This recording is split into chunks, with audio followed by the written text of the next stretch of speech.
لیکن جب 2 مہینہ 10 دن بعد رسول اسلام کی رحلت ہوئی اور مدینے میں گوسالہ اور گوسالہ پرست آ گئے، جب گوسالہ ان کے سامنے رکھ دیا گیا، انہوں نے گوسالہ پوجنا شروع کر دیا، امت ساری گوسالے کے گرد جب جمع ہو گئی، یہاں تشیع کا اب ذمہ داریاں نمایاں ہونا شروع ہو گئی۔ یہاں تشیع کی ضرورت تھی، کیوں کہ تشیع یعنی اسلام کی عملی تصویر بر محور ولایت، اسلام کا اپنے ستون سے محور سے ہٹ گیا، محور ولایت سے دور ہو گیا۔ یہاں تشیع کی ذمہ داری بنتی ہے کہ اسلام کو اس کے محور کے گرد واپس لوٹائے۔ گھروں میں بیٹھے ہوئے سب، غدیر میں موجود بڑے بڑے محدث، بڑے بڑے راوی، بڑے بڑے عالم تفسیر، بزرگ شخصیات دینی و علمی، گھروں میں چپ کر کے بیٹھی ہوئی۔ عبداللہ ابن مسعود جیسے، عبداللہ ابن عباس جیسے اور بہت سارے اور بڑے لوگ، کچھ صحابہ و کچھ صحابہ کی اولاد، کوئی فقہ پڑھا ہوا، کوئی دین پڑھا ہوا، اور رسول اسلام سے سب پڑھے ہوئے مبلغین دین۔ رسول اسلام کی رحلت ہوئی، چپ کر کے گھروں میں بیٹھ گئے، امت کو اپنے حال پہ چھوڑ دیا۔ یہاں تشیع میدان میں اترتا ہے۔ اب یہاں تشیع کا عملی نمونہ ہے۔ تشیع کیا ہے اور خانقاہی دین کیا ہے؟ تشیع میدان میں اترتا ہے۔ کون سا تشیع؟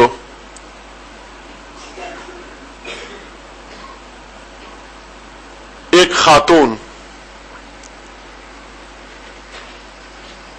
ایک جوان بی بی جس کی عمر 18 سال ہے، جس کے دل میں ابھی اپنے والد گرامی کی رحلت کا غم موجود ہے، جس کو اپنے بابا کی فرقت میں رونے بھی نہیں دیا جاتا، میدان میں اترتی ہے۔ کس لیے میدان میں اترتی ہے؟ نہ ورد کرنے کے لیے، تشیع یہ ہے، میدان میں اترتی ہے، آ کر ان سامریوں کو اور گوسالوں کو اور ہر ایک کو پکار کے کہتی ہے کہ اے قوم، تم صراط مستقیم سے ہٹ گئے ہو، دین ہے لیکن محور ولایت پہ نہیں ہے، محور ولایت سے دور ہو گئے ہو، نہیں مانتے اس کی بات۔ تنہا تحریک چلاتی ہے، چونکہ تشیع ایک تحریک کا نام ہے، تنہا ایک تحریک چلاتی ہے۔ وہ لوگ جو کہتے ہیں ہم تھوڑے ہیں، وہ لوگ جو کہتے ہیں کوئی ساتھ نہیں ہے، وہ لوگ جو کہتے ہیں کوئی عالم نہیں ہے، وہ لوگ جو کہتے ہیں کوئی فقیہ نہیں ہے، وہ لوگ جو کہتے ہیں کوئی ہمارا ساتھ نہیں دیتا، تمام فقیہان مدینہ چپ ساتھ کے مدینہ میں موجود ہیں، ہر ایک کے در پہ جاتی ہے، ہر دروازے کو کھٹکھٹاتی ہے اور انہیں یاد دلاتی ہے کہ تم غدیر میں موجود تھے، تم نے رسول اللہ سے یہ جملہ سنا، صرف کچھ بھی نہ کرو، آ کر اس کی شہادت دے دو، گواہی دے دو کہ ہم نے رسول اللہ سے یہ سنا۔ ہر ایک نے بہانہ کیا، کسی نے کہا میں بوڑھا ہو گیا ہوں، چل نہیں سکتا، کسی نے کہا میری نظر کمزور ہو گئی، کسی نے کہا میرا حافظہ کمزور ہو گیا، ہر ایک نے ایک بہانہ کر لیا۔ یہ تمام بڑی بڑی شخصیات جن کے اقوال سے آج کتابیں پر ہیں، لیکن کوئی بھی نہیں آیا ولایت کے لیے گواہی دینے کے لیے حاضر نہیں ہوا۔ بڑوں کا خاموش رہنا، بڑی بڑی شخصیات کا چپ ساتھ کے بیٹھے رہنا، یہ کوئی آج کی بات نہیں ہے، یہ صرف آج کا زمانہ نہیں ہے کہ جس میں بڑی بڑی شخصیتیں چپ ساتھ کے بیٹھ جاتی ہیں گھروں میں، بلکہ رسول اللہ کی رحلت کے بعد بڑی بڑی شخصیات چپ کر کے گھروں میں بیٹھ گئی۔ کون نکلا میدان میں؟ کوئی مرد نہیں نکلا، فقط ایک خاتون نکلی، آ کر تمام مردوں کے، تمام علماء کے، تمام مفسرین کے، تمام محدثوں کے، تمام راویوں کے، تمام کاتبین قرآن کے اور تمام حافظین قرآن کے جن کے سینوں میں قرآن تھا، دروازے کھٹکھٹائے کہ قرآن تو سینوں میں ہے لیکن روح قرآن کی گواہی دے دو، آ کر آیت قرآن کی گواہی دے دو، آ کر حاضر نہیں ہوئے۔ ہر ایک نے ایک بہانہ کر لیا، ہر ایک نے ایک عذر پیش کر دیا۔ تشیع اس چیز کا نام ہے، تشیع اس نقطے کا نام ہے۔ امام خمینی فرماتے تھے کہ تشیع کے لیے ایک آیت قرآن میں جو تشیع کے خط کو مشخص کرتی ہے، معین کرتی ہے، وہ یہ ہے انما، خداوند کا فرمانا ہے انما اعظکم بواحدہ، خدا کی ایک نصیحت سن لو تم، انما اعظکم بواحدہ، خدا نے ایک معجزہ کیا تمہیں، خدا کی ایک وصیت، ایک نصیحت صرف پلے باندھ لو، گوش گزار کر لو. کون سی ہے؟ ان تقوموا للہ مثنا و فرادا. دو دو ہو تو بھی خدا کے لیے قیام کرو، اگر اکیلے ہو تو بھی خدا کے لیے قیام کرو.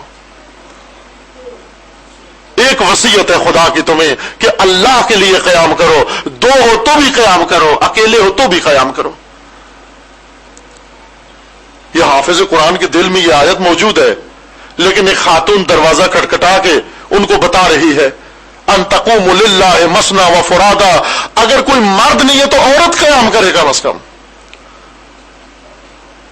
عاشورہ میں بہت سارے مرد عورتوں نے بھیجے ہیں، بڑے بڑے سردار خواتین نے بھیجے ہیں. وہ شیعہ خواتین نہیں ہیں کہ جو شوہر کو جلوس میں جانے سے بھی روکیں، جو اپنے بیٹے کو کسی تنظیم، مذہبی تنظیم میں آنے سے بھی روکیں. وہ ان کا تشیع سے کوئی تعلق نہیں ہے، بلکہ تشیع وہ خواتین ہیں کہ جو زہیر ابن قین جو خلیفہ سوم کا حامی ہے، زوجہ نے اس کو شہید کربلا بنا دیا، زوجہ نے اس کو سردار کربلا بنا دیا. ایسی خواتین ہیں کربلا کے اندر. اہل بیت کے گھر کی بھی پلی ہوئی نہیں ہے، ایک معمولی انسان کے گھر میں. وہ کون سا انسان جو خلیفہ سوم کا حامی ہے اور اہل بیت کی دل میں محبت نہیں رکھتا اتنی زیادہ، لیکن زوجہ اس کو شہید کربلا بنا دیتی ہے. ایک بی بی مدینے میں نکلتی ہے، بنت رسول نکلتی ہیں. ہر فقیہ شہر اور ہر عالم دین اور ہر بڑی شخصیت کا جس کا نام تھا جا کے در کھٹکھٹایا کہ او فقط ولایت کے اوپر گواہی دے دو، لیکن کوئی حاضر نہیں ہوتا، سب بہانے کرتے ہیں. بی بی تنہا میدان میں آ جاتی ہیں. جھگڑا فدق کا نہیں تھا، جائیداد کا نہیں تھا، جاگیر کا نہیں تھا، سرمائے کا نہیں تھا، بلکہ یہ وہ بی بی ہے کہ جس نے سامری گری کے خلاف جہاد کرنا تھا اور سامریوں کو رسوا کرنا تھا. ہر وہ چیز جو میسر آئی اس کے ذریعے سے ان کو رسوا کیا. دیکھا کہ فدق خوب ذریعہ ہے ان کے چہرے سے نقاب اتارنے کا. فدق کو ذریعہ قرار دیا، خطبے دیے. انصار کی خواتین آئیں بی بی کی عیادت کے لیے. اس طرح سے بی بی نے ان کے سامنے بیماری کے عالم میں بستر بیماری پر بی بی لیٹی ہوئی ہیں، خواتین عیادت کے لیے آئیں. کرانا شروع نہیں کیا، ہائے ہائے کرنا شروع نہیں کیا، بلکہ ایسا خطبہ دیا کہ فریادیں کرتی ہوئی بی بی کے گھر سے نکلی اور اپنے شوہروں پر نفرین و لعنت کرتے ہوئے گئیں. مدینے کی عورتوں کو احساس دلایا کہ تم کون تھے اور ہم نے تمہیں کیا بنایا. مسجد النبی میں خطبہ دیا، فلسفہ دین سمجھایا کہ نمازیوں نماز کس لیے خدا نے واجب قرار دی، روزہ داروں روزہ خدا نے کس لیے واجب قرار دیا، حاجیوں خدا نے حج کس لیے واجب قرار دیا. اور اے آل رسول کا دم بھرنے والوں، آل رسول کی محبت کا خدا نے کیوں حکم دیا. مسجد النبی میں خطبے دیے کہ کسی طرح یہ امت بیدار ہو جائے، کسی طرح دین ولایت کے محور میں لوٹ کر آ جائے. ایک خاتون تنہا لڑ رہی ہے.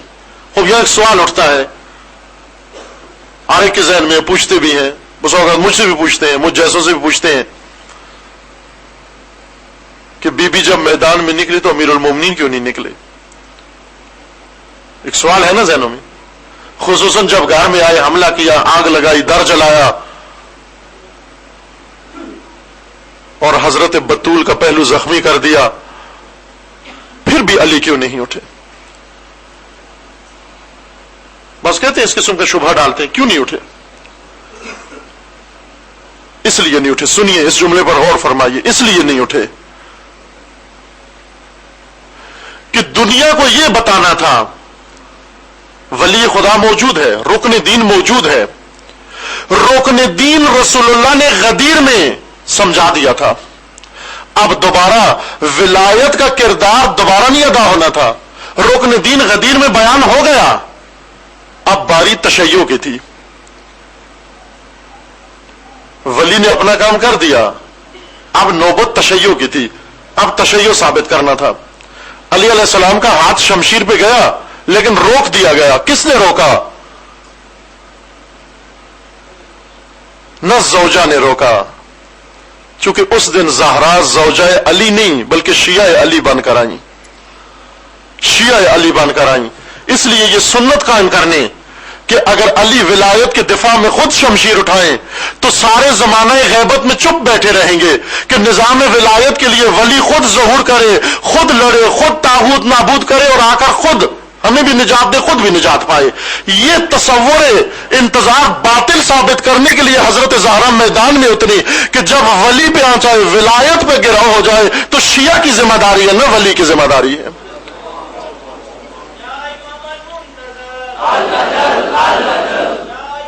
پانی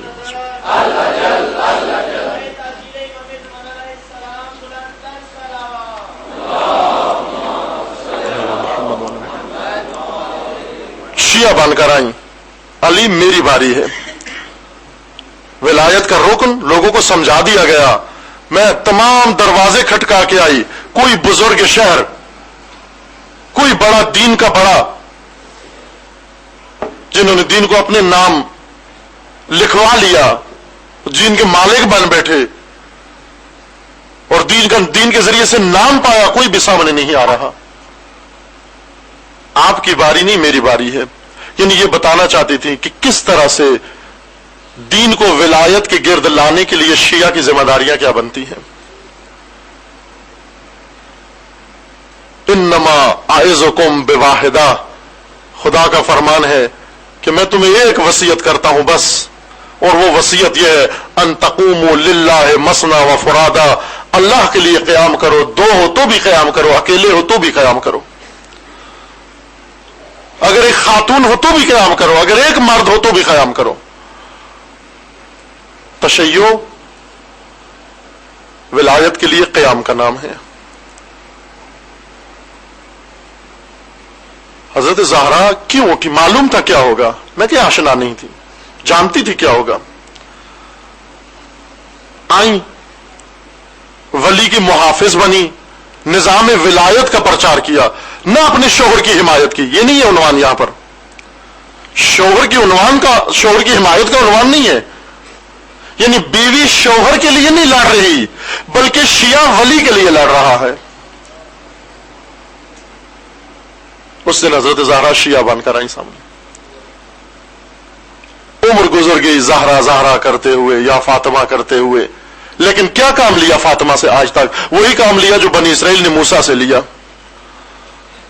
فاطمہ سے بیٹے مانگے ہیں، فاطمہ سے گھر کوٹھیاں مانگی ہیں، فاطمہ سے زیورات اور گاڑیاں مانگی ہیں، حضرت فاطمہ سے اپنی ایڈمیشن اور پروموشن مانگے ہیں، حضرت فاطمہ سے سب کچھ سیکھا ہے، لیکن حضرت فاطمہ سے یہ نہیں سیکھا کہ جب نظام ولایت سے امت دور ہو جائے، اے بی بی ہمارا کیا فریضہ بنتا ہے،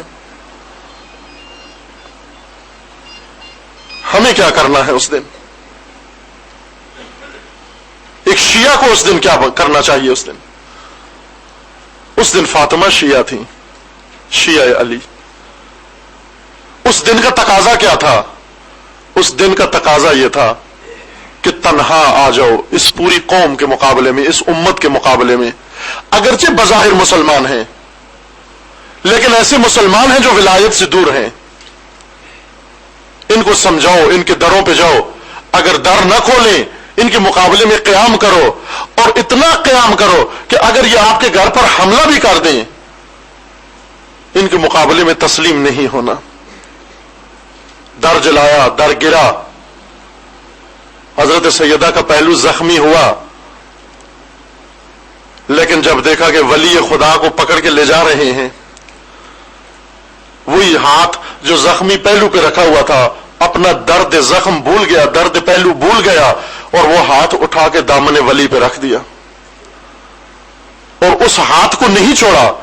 جتنا کھینچتے رہے علی کو، لیکن حضرت زہرا نے وہ ہاتھ نہیں چھوڑا، اس قدر مضبوط گرفت دامن ولایت پہ ڈالی کہ وہ علی کو کھینچتے تھے، حضرت زہرا زمین پہ ساتھ کھینچتی چلی آ جاتی تھی۔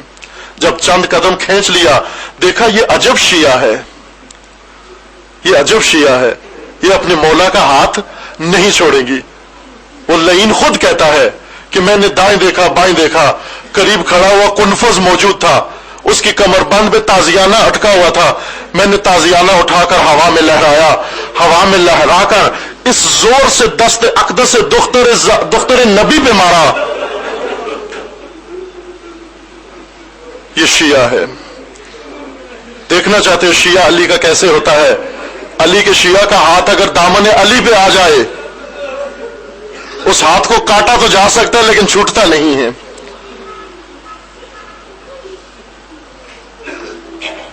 اگر دیکھنا چاہتے ہو کیا ہے تشیع، تشیع یعنی زہرا، تشیع یعنی فاطمہ، تشیع یعنی علی کا دامن اور فاطمہ کا ہاتھ، تشیع یعنی ولایت اور زہرا کی پیروی۔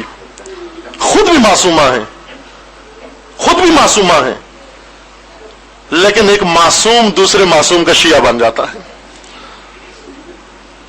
کوئی ہے اس سے زیادہ، حضرت زہرا سے زیادہ پریشان کوئی ہے؟ کوئی ہے تشیع مجبور؟ محسن شہید ہو جاتے ہیں، اپنے بیٹے کی شہادت پہ نہیں روتی، ولی کی تنہائی پہ روتی ہیں، ولی کی تنہائی پہ روتی ہیں۔ جب لے گئے علی کو، فاطمہ نے ہاتھ اٹھائے، حضرت علی علیہ السلام نے کہا سلمان کو روکو جا کر، بنت نبی کو روکو جا کر، امت کے حق میں نفرین نہیں کرنا۔ شیعہ یعنی فاطمہ، شیعہ یعنی حضرت زینب، عاشورہ، فاطمہ کے بیٹے، فاطمہ کی اولاد، حسین فاطمہ، اس کو کہتے ہیں شیعہ۔ شیعہ یعنی دفاع ولایت، شیعہ یعنی قیام تنہا، شیعہ یعنی قیام فرادہ، شیعہ یعنی بہانے نہیں کرنے۔ شیعہ کس کو کہتے ہیں؟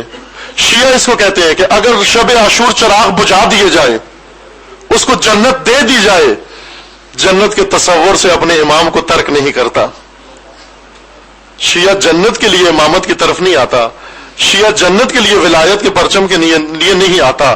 شیعہ آتا ہے کس لیے؟ شیعہ آتا ہے